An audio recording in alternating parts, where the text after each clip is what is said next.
So, hi everyone, we're back, Pete. Back Hi. Candidate Network.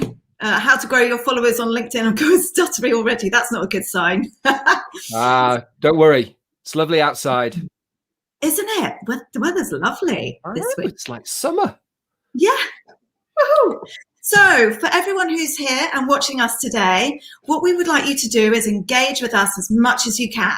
So we want you to put QU before any questions or an emoji just so that we can pick them out. We will be running through questions people have sent in to us.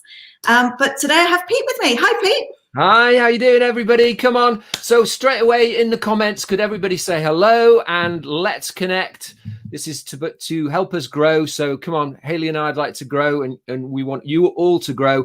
And if you say let's connect, everyone will connect with you and you can connect with everybody else and hopefully we'll grow together.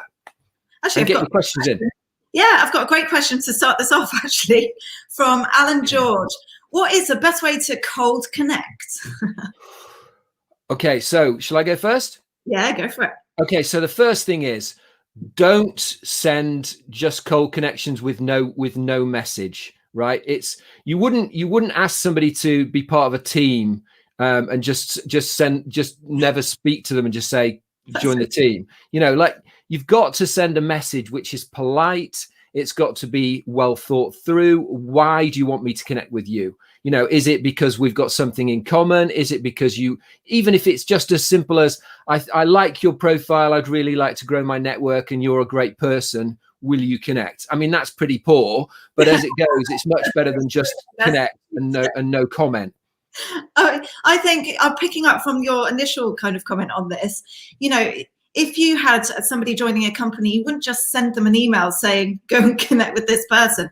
You want a bit of warm up, don't you? Yeah. So you do. Commenting on the company profile, if they're posting, etc., then find out who works there and start building this web of connections of who you can have a chat with. And then when you send a connection, you're already warmed up. Great. Hi, Mohammed. Hi, Varnika, hi, Adi Gunwa, Arub, Todd Stewart, Karen, Jamal, Sanjay Kumar, Prasant. Sorry if my pronunciation is not so good, but welcome everybody and thanks for coming on today. Actually, that's a really good fact for LinkedIn. I don't know if you know this, Pete, but on your LinkedIn profile, there is now an option for you to have like the pronunciation of your name. So if you've got the mobile app, anyone, you can go onto the app and literally record how to pronounce your name, send a little message. That's what I've done. It's cheeky. I know it's just supposed to be for your name, but hey ho. And yeah, so people know exactly how to pronounce your name. Oh, so you've put a message on there rather than your name? Yeah, I have. Well, no, I put because I was going to say, I don't think people are going to struggle with Pete Brown, are they? It's one of the most popular names I'm not having common, all right? Smith and Brown, for everybody who doesn't know, Smith and Brown are the two biggest surnames in the UK. So he said something else, and that's just as well. I'm not going to say it out loud.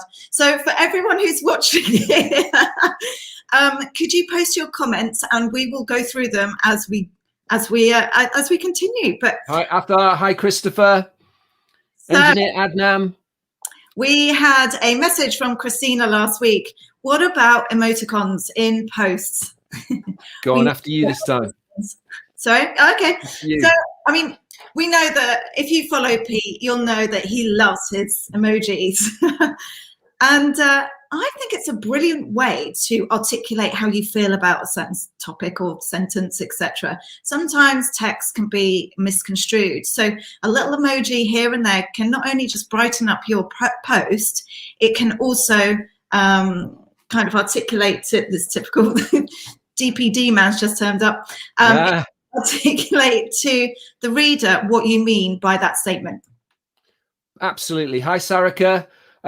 Basically, I'm 53. I always say it. You know, I know I look a lot younger. You don't need to say that. But you know, it's basically at my age. Have I ever used an emoticon? You know, have I do text messages? No, I don't. But you know what? It does. It catches the eye. People are scrolling. People are going through lots of different posts, and you've got to find some way to stop them on your post and get them to have a look at it. And emojis are a brilliant way of, as Haley says, getting a bit more across in less words, so you can be more succinct, because I find the shorter posts can get a bit more engagement sometimes, and then a longer post sometimes, so mix it up.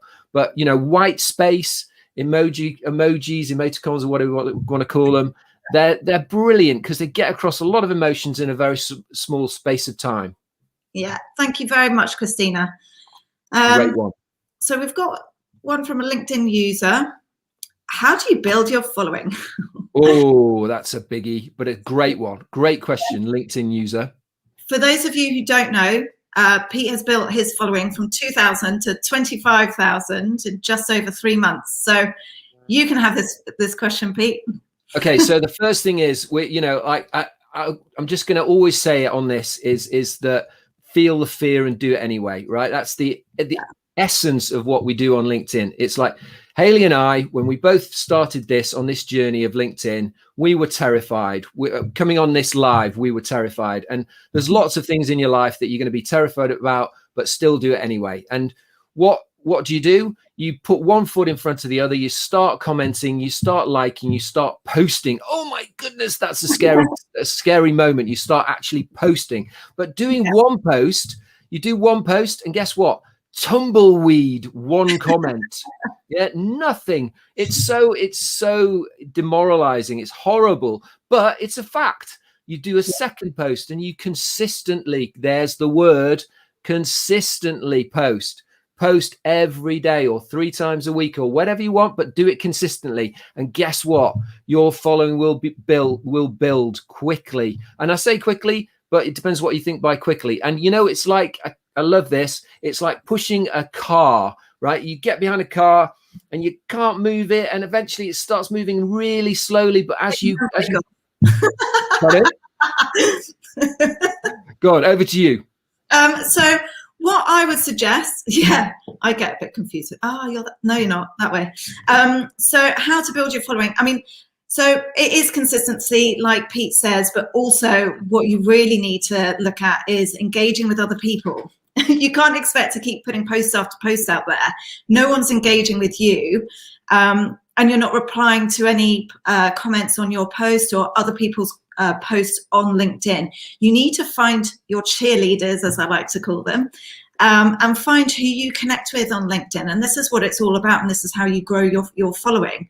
Other people who have a similar kind of train of thought, or you have similar interests, but you'll get to a point. This is how Pete and I met.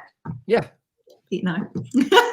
So I'm never going to get used to that. So, Pete was posting a lot of content, a lot of videos that were completely different to anyone else, but they were inspiring. And really, he's such a character. And it's really nice to see all these inspirational quotes and somebody who's a little bit different on LinkedIn. So try different techniques that suit you. But just keep plugging away, and you'll find your little niche and what works. Brilliant. And do it from the heart. And you know what? Sarika is commenting here, and me and Sarika met on LinkedIn. And when she first started, she had very few followers, and she persistently and lovely every day commented on my posts. And guess what? After a couple of weeks, I hunted down Sarika's posts and started commenting and liking her posts. And what a lovely lady she is. So, I would wholeheartedly say to you in the comments again, say, let's connect. I would like to connect. Sarika is one of those ladies you should be following, as is Haley and myself. Yeah. I'm not a lady, by the way. Just in case. Not that there's anything wrong with me. Anyway. So we have a question from Renu. What makes a LinkedIn profile unique from a CV apart from the connections? Very interesting. Do you want to start this? I did a post on this about basically CVs almost being redundant, and I was being a bit provocative. I don't think CVs are redundant, but I do think there's going to be a time when your CV in conjunction with your LinkedIn profile will be used together. Almost now, I think, Haley. Yeah. And what you've got to do is you've got to use your LinkedIn profile to showcase. I think Haley uses it. It's a shop window for your brand, what you want. And there's a featured area. Yeah. Don't put like a picture of a cat video there, unless you're a vet. You know, what is it? What is it you're trying to do? So in the featured bit, that's where it should say, you know, I am going to be an operations manager, whatever it is. And here's a little video that shows you my best bits or whatever. Over to you. So for me, a CV is a more formal type of way of getting over or articulating your added value to an employer. So it's facts, it's figures, it's straight to the point. It's what a hiring manager needs to be convinced to interview you. But when it comes to LinkedIn, now we've got LinkedIn, most people, I've done it as a recruiter, will head straight to that person's LinkedIn to gauge who they are as a person. How are they interacting with their network? What is their mindset even? You can tell a lot by what people are posting on other people's comments, etc. So it's not just that, though, I have to say. There's so many different elements to LinkedIn, your CV, your job search, etc. But what I would advise you do is really kind of look through your LinkedIn, look through your posts, and kind of moderate what you've commented on. Does it fit your brand? Would a hiring manager be interested in you based on those comments? Because sometimes they can be quite controversial, which could be deemed a little bit kind of, they put a question mark over your name in some cases. But if that's the case, that's all fine. You can go through, you can edit them. But I would advise that you moderate your LinkedIn posts and comments every now and then. Because there is a fine line, I think we'd agree that there's a fine line between provocative and, you know, having a strong opinion and writing things that you wouldn't want people to see you have said. So, you know, I made quite a strong comment about boss holes, which is a thing about bosses. We won't go into what that is, but, you know, that's quite strong an opinion. And, you know, I suppose a potential employer looking at that might go, well, you know, he's having a go at bosses and, you know, I'm not sure they might like that. So, I mean, you know, we all have off days and, you know, no one's going to think, oh, you know, judge you based on one comment. You know, we're all human beings, but just be conscious of what people are seeing. Yeah, and don't say anything you wouldn't say to somebody's face. You know, there's it's called the keyboard warrior or whatever. You know, I'm sat on the other end of this thing. No one can see me. I can write and say what I like. Well, no, you can't, because, you know, the same rules of etiquette and politeness have to remain in place. Otherwise, you know, you're going to get yourself in trouble. Do you know what? There's a comment here from Abdul, and I do want to bring this up. Random comment, but pandemic killed everything here. I think you want to say, and they're genuine applicant. Well, I mean, so for me as a recruiter and a coach, you know, I am seeing quite a lot of kind of negative comments about hiring managers and all of this kind of stuff. And I have noticed that my network do kind of hone in on those things. But I did want to bring this up, Abdul, just because the fact that we all have opportunity here, and LinkedIn is a massive to control your narrative and gain inbound traffic. So your CV, your LinkedIn, everything culminates to form your personal brand. Now, we can all labor on the negatives of LinkedIn and the job search cycle at this moment in time, but that's not going to get you anywhere. You need to look for the positives and just keep posting, keep updating your profile, etc. Let's learn about you as an individual so that you get inbound traffic and find your cheerleaders, and then you can grow and find this awesome career you're looking for. And you know what, while we're here, Abdul, and, you know, I'm going to point this out, and I hope, please forgive me, I'm not being rude, but, you know, wearing sunglasses in your profile picture, I personally think it's a bit of a no-no in a professional sense, because it makes you look distant and not very approachable.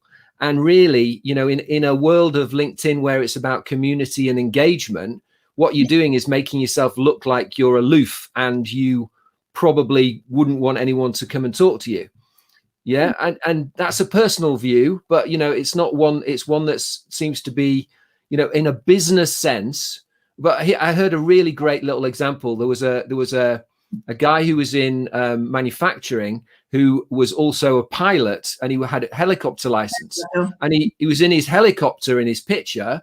But he said it was brilliant because it spurred loads of conversations for him. Yeah. Now that's a great idea, but it's unusual. So, keep it consistent. I think when it comes to a job search or whatever, hiring managers and individuals who are recruiting are looking for somebody that they want to work with. If you've got a profile in general that is quite negative, or you want people to, you're commenting on job descriptions saying interested rather than actively going and doing something about it, it puts you across in a way that probably you don't want to be put across, want to be perceived as a job seeker. You want your profile to be light and airy and approachable. And like I say, it's your shop window.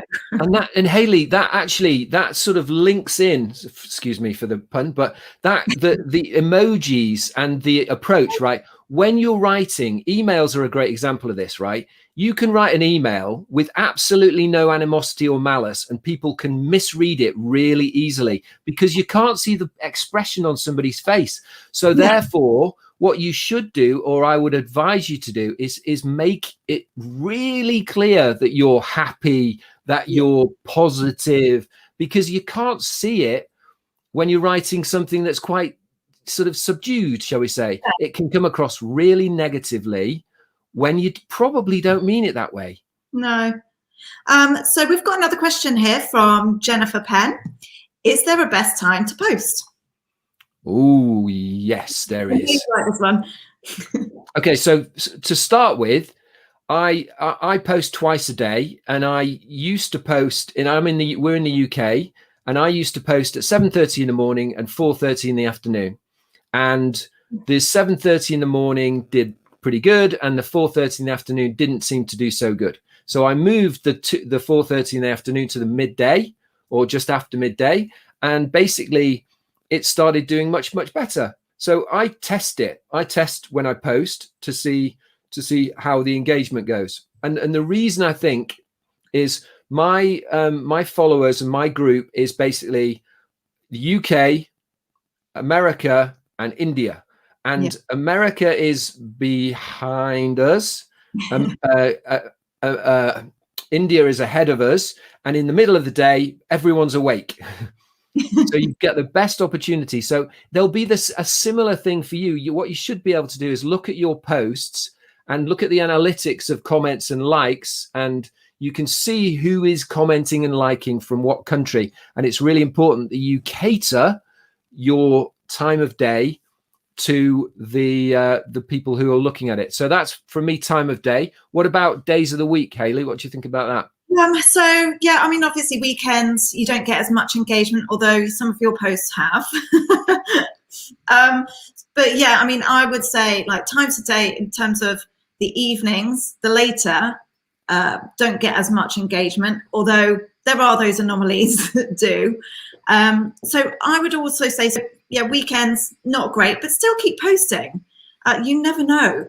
Everyone's network is slightly different, and what you're posting will be different to what I'm posting and what Pete's posting. So we'll have slightly different variants on what we think to you. So also, what I would advise you to do when you're posting is get back to all the comments. I think there's quite a few people that post and then just leave it, think it's kind of one of these Facebook things. I think that you're going to get engagement without kind of communicating with your network. You need to engage with what people are saying. Absolutely. And I post twice a day, 7 days a week, right? And I've analyzed this, and the biggest people on LinkedIn, the people with the most following, post a lot more than that. Like the top ones, millions of followers, they're posting 5 times a day, some of them. So there's a lot of people who say, oh, you can post too much. I'm personally not believing that. What I would say, though, is it's really hard to get good content done if you're posting loads. So, there is a limitation there. Don't post drivel and try and get loads of it out. Try and, post consistently, maybe once a day or 3 times a week. Wednesday apparently is the biggest day on LinkedIn. It's the busiest from a business sense. So if you're gonna focus anywhere once a week, which is not going to be enough to grow a following, let me tell you, but Wednesday would be a starting point. So maybe Tuesday, Wednesday, Thursday as a starter, and then grow from there. So we've got a question here. I probably missed some other questions. If you could put QU before your question, it would make it a lot easier. So Atif, how much the profile picture play a role in shortlisting the CV? Ooh, interesting.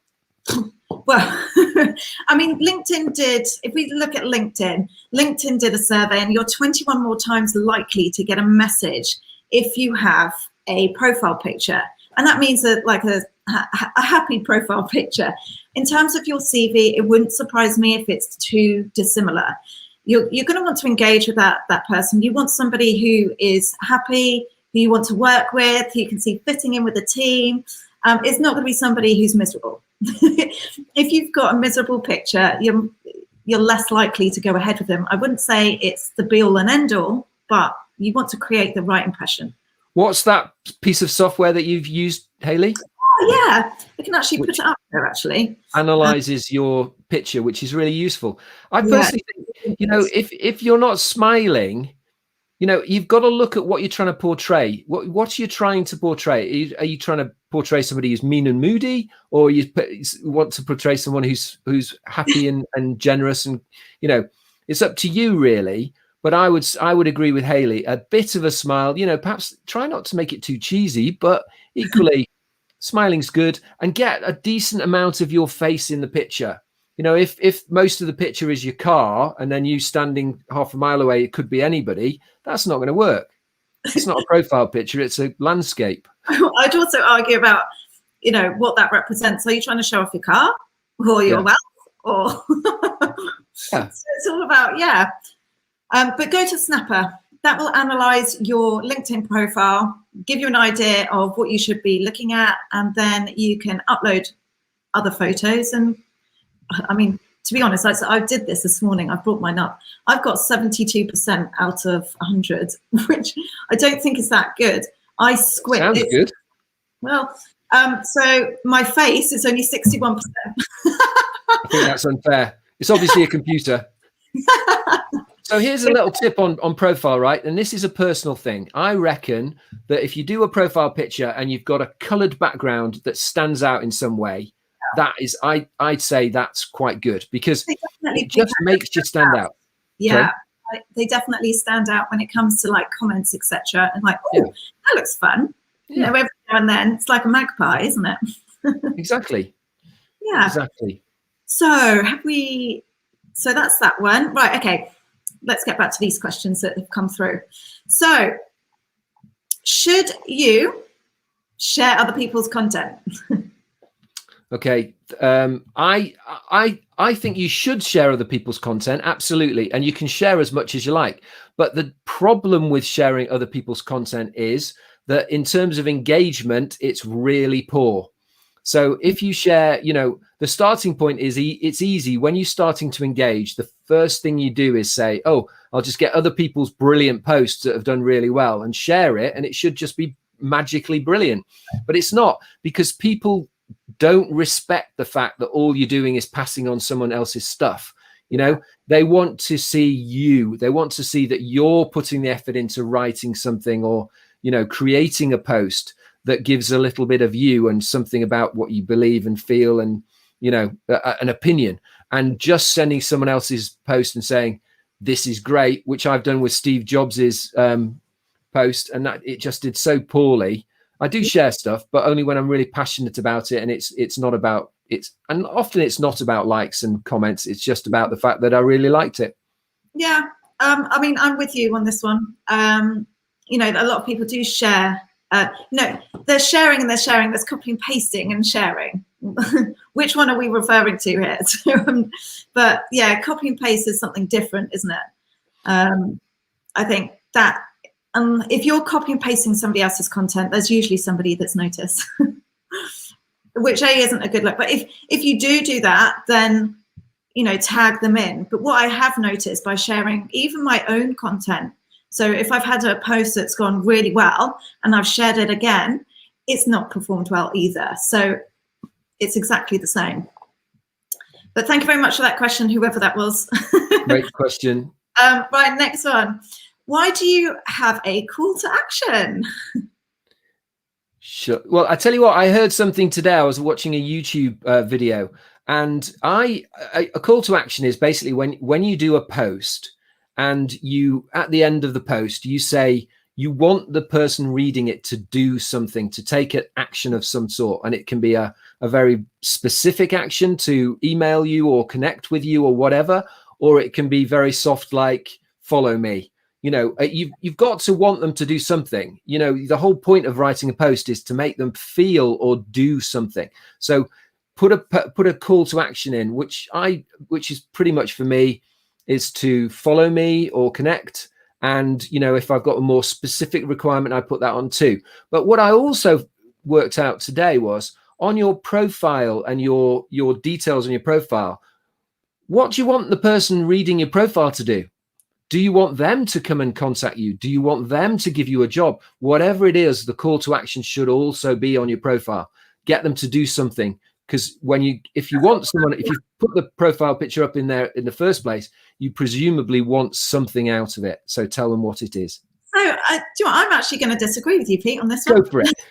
There's people that at this moment in time, they are posting their CVs, their portfolios, etc., on their profile, and I don't see that as a good thing. Sorry, I'm just keeping an eye. I've seen that I've had a delivery and I've just seen someone come into my garden. I hope they're not nicking my delivery. So what I would suggest is not to post your CV or your portfolio or anything like that, because what you want when it comes to a job search is for people to engage with you. You want to find your cheerleaders. You don't want someone to head to your profile and think, oh yeah, that's not what we're looking for in the CV. Because you should be tailoring your CV to the jobs that you're applying to. You don't know what they're looking for, so don't start posting it. You want to engage with the people that are looking for employees. So hold back, post the content, but post about you specifically so people can get to know the person behind the text. That's my piece of advice. Good work. Okay, so Marcus, thank you for putting QU. Talent pooling is the essential part of an internal recruiter's position. How can they explain that a candidate is still special but part of a pool? Pool. I'm not sure what you mean by that.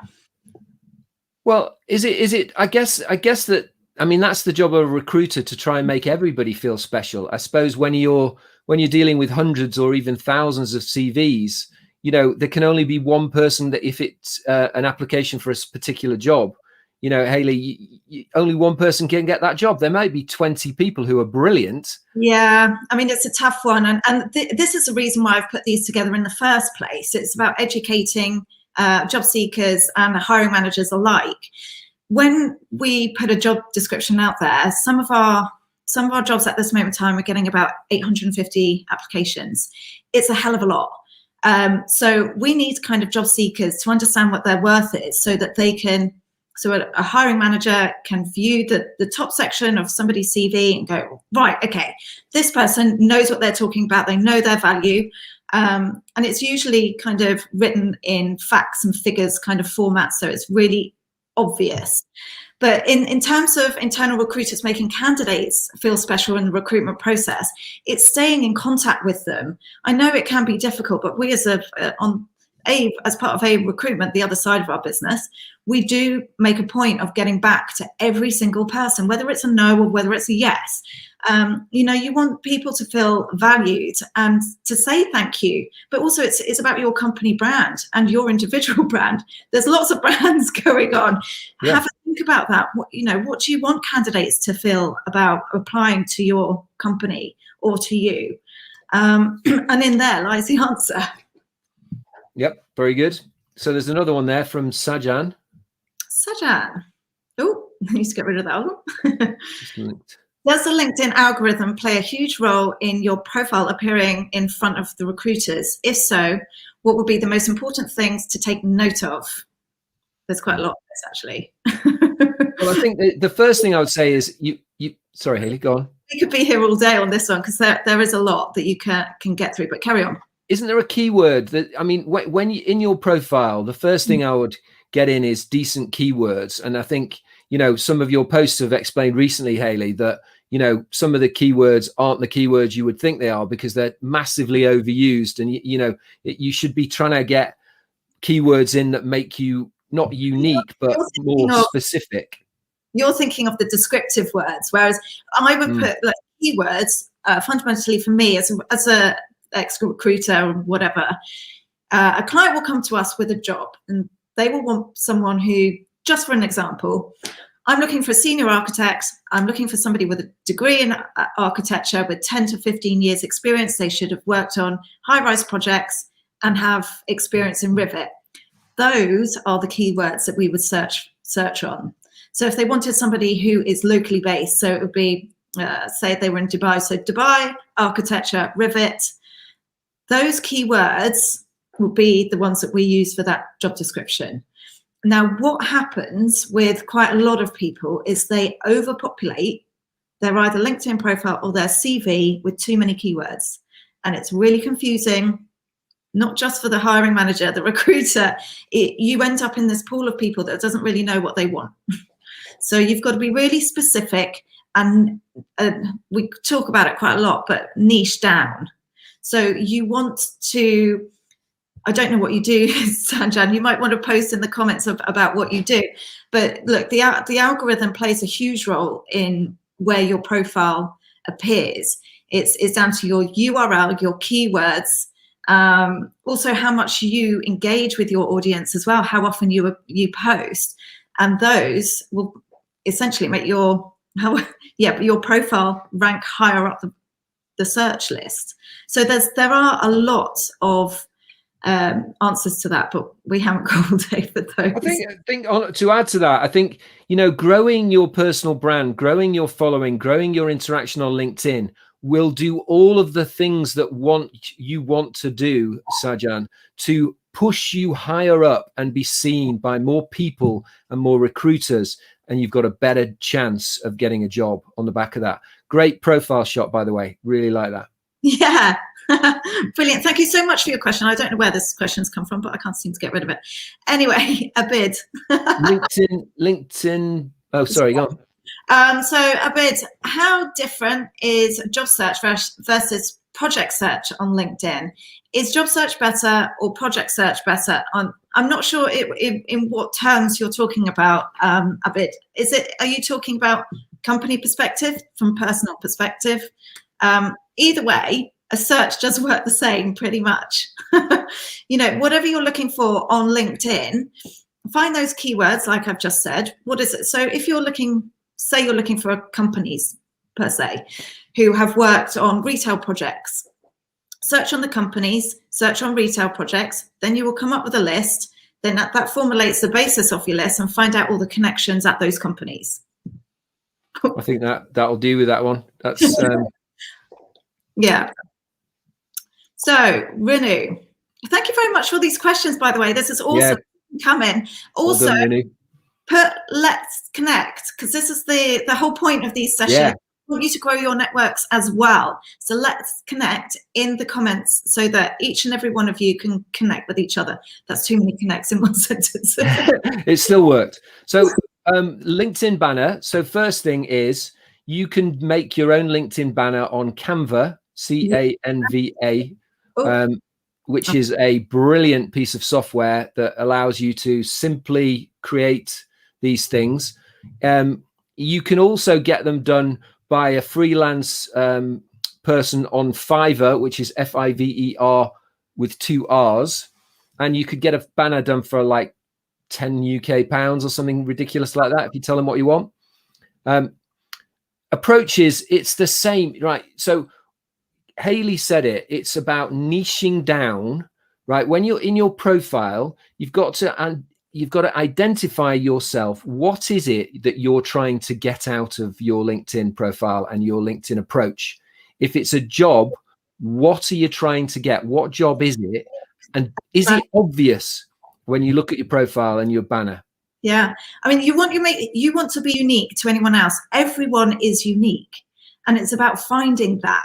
So, your colleagues, if you think about your office and where you've been working, if you're not in work, what made you different to everyone else, and focus on that and make sure everyone else knows about that.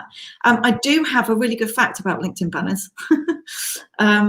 So with regards to, who was it before? Abid, you mentioned about algorithms. So with regards to your LinkedIn banner, before you upload it into LinkedIn, put your name in the picture title. It also adds to your SEO, the algorithm, and you appearing higher. Little interesting fact. That's a really good one. I didn't know that, actually. Yeah. Yeah, and what I do as well on my LinkedIn is I do the Canva banner on my computer, and then I upload it. But then I have a look at it on my phone because it's formatted differently, and you can be covering up the main things. So you need to get the balance right so that you can see the main things on your phone as well. That's very true. Thank you very much for your question, Renu. So Sanjay, question. Many fellows are posting fake job opportunities and fake email IDs. What is your suggestion? Well, easy. Leave them well alone. I mean, when it comes to your job search, you need to be out there and focusing on just one job. Say you find your dream job and you think, oh, this is exactly what I've been waiting for. I need this job. You know, so you're hounding the person who's not hounding. I shouldn't put it like that. You're messaging the person who posted it. You're messaging their colleagues, etc. This is a job for me. My advice is don't focus on one job. You know, you need to look at other avenues how to find these jobs. And another interesting fact, 80% of jobs are never advertised. So that means you need to network and network hard. So if you have found fake opportunities, I mean, you know, for me, it's just move on. You should be spreading that net far and wide, that you don't have time to worry about fake jobs. So I would just move on from it. Yeah, great. And I don't think I need to add to that. There's a great one there from Mohammed. What do you think about video resume?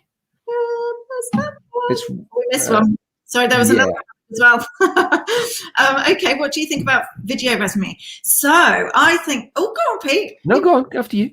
I think they're going to be the future. I mean, seeing what we're doing now, I mean, even in the last week and a half, even I've got about 6 job opportunities. So, you know, getting yourself out there works. People want to know who's behind the text, like we keep saying.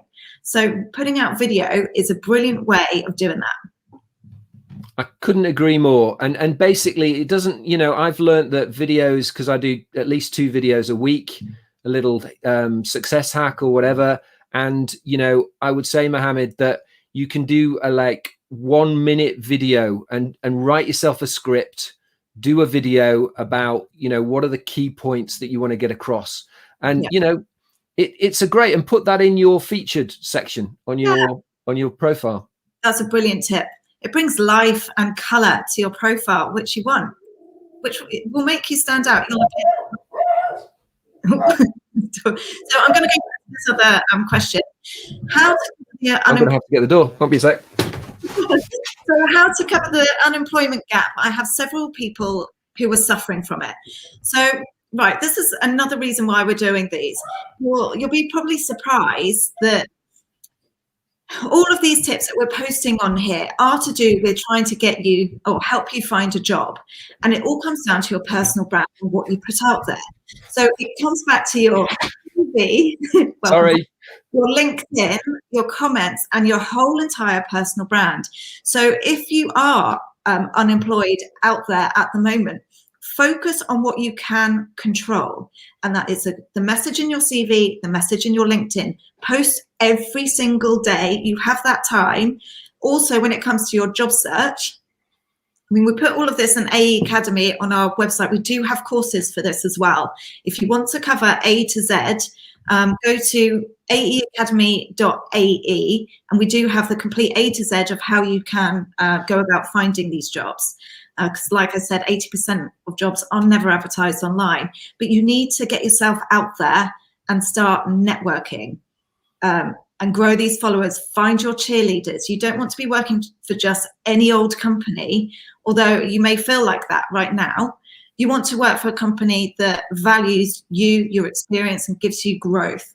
So by putting yourself out there, by networking, you'll find your cheerleaders and you'll start to gain inbound traffic. Very good. Nice to have you back.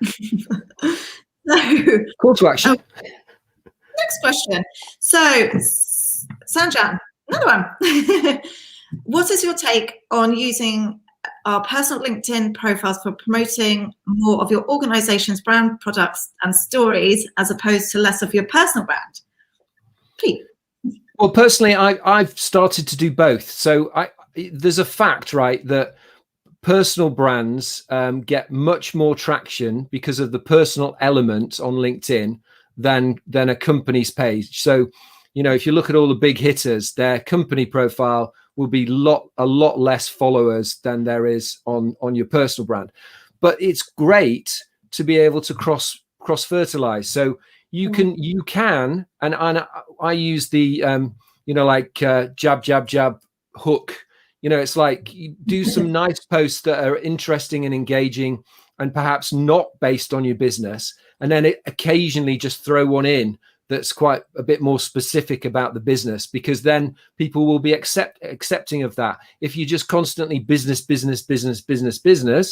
people will soon get bored of that, I believe, and they'll stop engaging. So make it engaging, then throw in some businessy stuff, and you'll hopefully get benefit from that.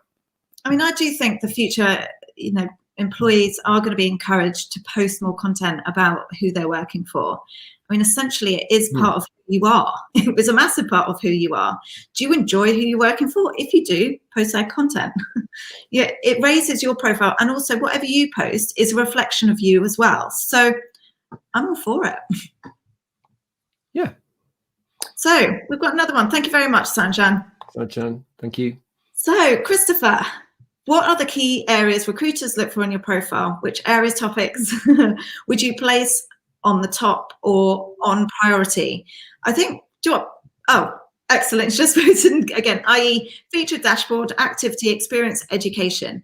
So I think Pete mentioned this earlier on, but you've got the top fold of your profile and you want it to be engaging. You want it to be straight to the point, but also what's your specific value to your future employer?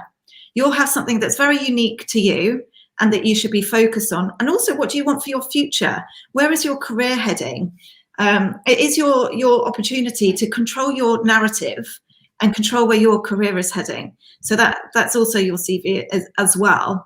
So what do you want to be known for? What's your niche?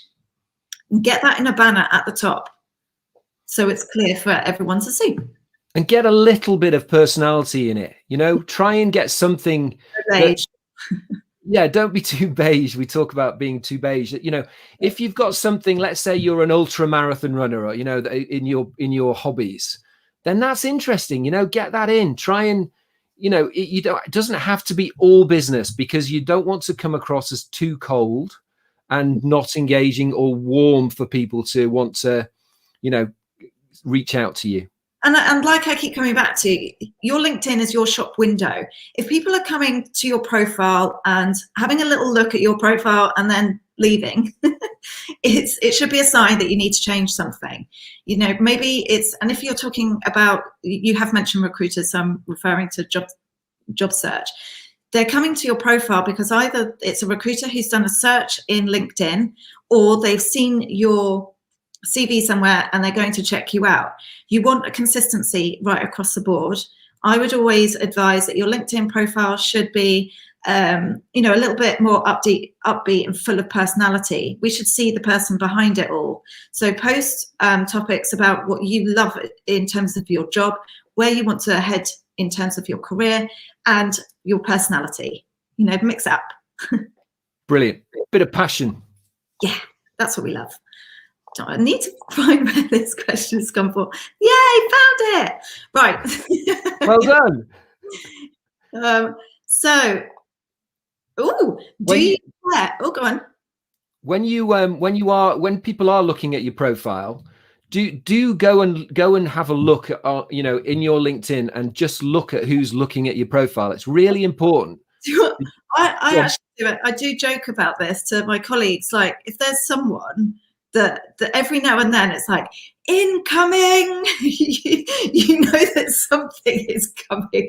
You know, when someone's just looking at your profile repetitively, Yeah. you kind of sat there waiting for that message. But anyway, next question. Do you care who looks at your profile? No. Personally, I used to have it so that mine was private, you know, when I was looking at other people's profile. And now I'm just like, no, if I'm going to look at someone's profile, I want them to see it. And also I want to see who looks at mine. And it's really important. I don't do this so much because, to be honest, I get a lot of people looking at my profile now. But when you're starting out, if people are looking at your profile and they're not connections, then I would send them a personalized note saying, you know, I noticed you looked at my profile. I believe it's because of this. There must be some connection to you, and can we connect? And then you are growing a network. It's a very polite thing, and chances are that they might be looking at your profile for a reason. Do they want to give you a job? Are they interested in you? These are things you should be taking notice of.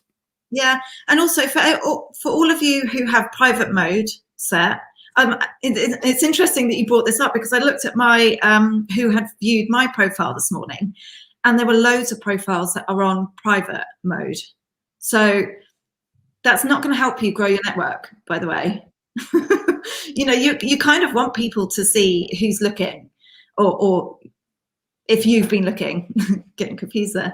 So I would go into your settings and take that off. If you're looking to grow your network, you're not really helping yourself if you've got it on private mode. It's no big deal that you're looking at someone's profile. I really, you know, I used to think it was, but it's not. I personally think, like Hayley, you should just, you know, go and have a look freely and engage with those people if you see them looking. Thank you for the question, though. Yep. So how long do you spend on LinkedIn per day? Well, so I mean, go on, Hayley, after you. How long do you spend? Well, pretty much all day. But that's not, I think what, you know, this is a really important point here, because it's like LinkedIn is so pervasive that if you're not careful, it will just take up a massive chunk of your time. So what I've tried to do really, I've tried to be quite disciplined with myself, that I will give myself chunks of time. And I reckon I spend about 2.5 hours a day, which I know is a lot of time, but I spend about 2.5 hours a day on LinkedIn, but that's it. And then, so I'm not like, I try not to, and in fairness, I do. If I'm sat there with my mobile, you know, I'll comment or whatever. But, you know, I think you should try and limit it, because I do think it's pervasive. And I think spending too much time is a bad thing. If you want to grow, there is a minimum time you need to spend though, because if you just go on like twice a week, you know, you're just not going to get any kind of traction. You need to be doing it every day. And there was a fact that I've found a while ago, and it seems to be true. You need to be posting, commenting about 30 times a day on 30 posts, etc. So do that in your 2.5 hours, like Pete says, but make sure it's productive. So, you know, have your kind of ideal, what do you call them? Those that there are people that you follow, like the influencers or whatever. Yes, influencers. You know, have a list of them that you go and check out, and then have your friends that you go and check out, and just go through those each day and start commenting, liking, etc. Maybe we should put in the links later. I'll put some big influence up there. So like Gary Vaynerchuk, Anthony. Well, I can't remember his name. Anthony Wilson. Oh, the only one I can't remember his name either. Justin Welsh. There's some great ones, you know, and maybe we'll put a list of those for you to check them out. Brunson, he's one of my favorites. He's a good one for quite a lot. When you are doing that, go on. You know, the hashtags is a really good one. Go and have a look at put hashtag in the search bar, hashtag and the word that you're interested in, and go and find. You know, there'll be people posting in certain hashtags, and you can find people who you wouldn't normally see in your feed if you do that. And that'll enable you to see a different perspective, which is really positive. And I think also when you search around LinkedIn, it is really good for learning a lot of things, isn't it? Oh, yeah. You can get so much from it. And even the people there are a lot of people, Mia I can't remember her name, but I'll put her in it. Mia, who was my Kaboom commendation last week, her insights, you know, like Oh, she's a very proper good. amazing writer, and Yeah, her posts are just phenomenal. I'm in awe of her. So, yeah, you know, people like that, they don't have that many followers yet, but they're getting there, because we're, will as do. Haley said, we're all on this journey. It's a line, yeah. And some people Yeah. are further ahead and some people aren't, but we're all going the same way. And some people have just been doing it longer. So the next question, what's the difference between followers and connections? So connections are, you only get 30,000 only. You only get 30,000 connections. And they are people that you can freely message and comment on. They come up in your feed, etc. Followers are people that are following you and your content. And unless you are a paid user or that user is paid, so say people are following me, unless I kind of say it's open for people to message me, you won't be able to message me. So I could close that down at any point. I won't. But yeah, the person who's paying has that option to allow people to message out of their network or not. And the key there is a connection is a two-way agreement. So a connection is somebody has to say, I want to connect, and the other person has to say, yes, I connect. So it's a two-way agreement. Whereas followers, I can say I'm going to follow anybody, and they have no choice in it. There's no choice. It's a one-way agreement. And LinkedIn, when you look at somebody's profile, all you see is their followers. You don't see their connections. So I know Haley and I have a lot more followers than I have connections, but your connections are like the holy grail of your community, because those people are the ones that will more so, if you post something there, or more of them, not all of them, but more of those people will see it as a matter of course, because you're a first level connection, which is the best you can get on LinkedIn. Yeah. Excellent. So, how can I get people to comment on my posts? We did touch on this earlier. You know, initially when Pete and I first did our first post, I know what it's like for me. We've spoken about this before, that you spend ages sat there procrastinating about what you're going to write about, how it's going to be perceived, and you spend way too much time worrying about it. So first of all, just get yourself out there. But to get people to comment on your posts, you need to kind of find your cheerleaders and comment on other people's posts so that they go and have a look at your profile. And it's a two-way, like Pete says about the followers and connections, it's a two-way agreement. You know, I like your stuff, you like mine. What I would suggest to you, if you're starting out, is basically pick, let's say as a starting point, 10 people who you like their stuff, right? And you can bookmark those people, the posts of those people in your internet browser.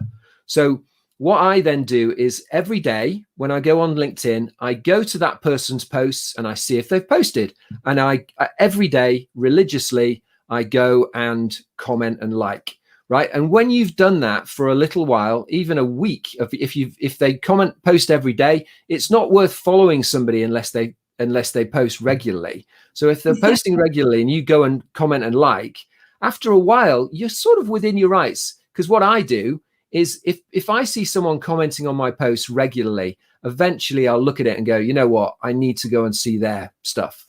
And it's reciprocation. And this is life, you know, you give, we give back, you know, it's like, that's how it works. So go and pick some people, follow those people religiously, like Haley and I. There's a tip. And look at our posts every day. We both post every day. You comment on my posts every day, and I tell you what, give you 2 weeks, and I will come and comment on your post. Also, it's you know, our followers will start to look at your stuff when you start commenting, etc. So you know, it is a two-way street. It's not like I think of Pete's followers following me as, or I'm stealing them from him. You know, this is a community. And some of the things that I post, some of my followers won't like, but they'll like Pete stuff. So I could go the wrong way. And that's cool. You know, it's an exchange. It's growing your network. Yeah, I mean, there's a couple of great ways you can get people to comment on your posts, and you've got to not overdo these. So one is you can put an @ in your post or in the comments, and you can ask somebody, you can @ the person, and that will appear in their notifications that you have @ed them. But you've got to be careful not to overdo that, because people find it a bit rude unless you've got a good reason to do it. So I don't like doing that, if I'm honest. I only do it with a couple of people, and that's it. But you know, a lot of people do it massively. You'll see the lists of people, which I just think I'm just not into that. But anyway. How do you feel about, sorry, LinkedIn user, your name isn't coming up. How do you feel about changing LinkedIn banner periodically? So if we're talking about algorithms, SEO, that kind of stuff, your profile should be regularly updated in terms of, if you're looking at those two elements, then they like it when your profile is updated on a regular basis. Would I change it all the time? Probably not. That's quite a lot of work, on top of everything else. But, if you're posting regularly on LinkedIn, I wouldn't worry about changing your LinkedIn banner all the time. And it's rather like your picture, isn't it, Hayley? Like, there's so many people on LinkedIn who've got a picture that's 10 years old. Well, it's not actually you anymore, is it? So if your picture's out of date and it's not representing what you are now, change it. And if the banner is saying that, 3 jobs ago, what you were trying to achieve, then don't leave it and just think, oh, well, it doesn't matter, because it does matter. And if it doesn't matter, you're not using it right.